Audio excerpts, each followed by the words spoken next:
So kami ang gagawin namin ngayon, nagbibenta kami ng upo. Trial lang namin. Meron. So marami to, naubos yung tag 25, tag 30 na lang natira. Trial lang namin. So kami ngayon sa bundok.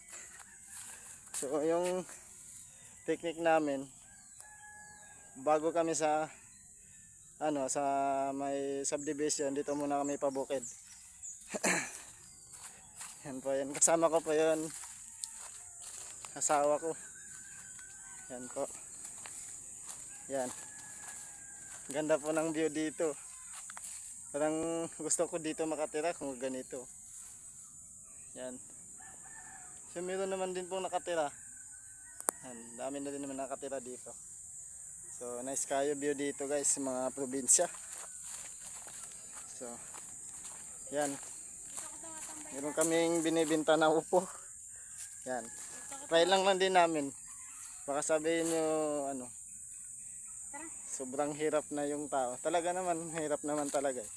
Pero kailangan nating magsikap para mabuhay. At di natin kailangan magnakaw para lang makakain. Kundi magsipag tayo para mabuhay natin ang ating pamilya. Mabuhay natin sila sa ating sariling sikap na pinagpapaguran, pinatrabahuan. Hello? Yan na, tara na. Mag-alak na ka. Ang hiro diri oh. Kaya pagbago kang anhi diri, kanon di kag iro ba?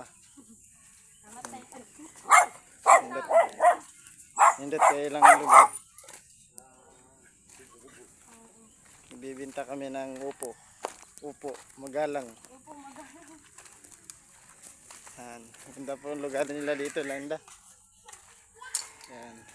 Upo kayo dyan, upo. Upo. Upo kayo, upo. Magalang. Benta ko to, benta. 20 lahat. Akala ko 20 lahat. Yan. Busog kayo lang iro ba? So baby. Bukang 25 po. Upo-upo daw. Yan, pabaryo na kami. Upo! Ito kami sa Eastwood. Sa mga baryo. Palabas kami ng subdivision ng Eastwood sa 3E. Yan.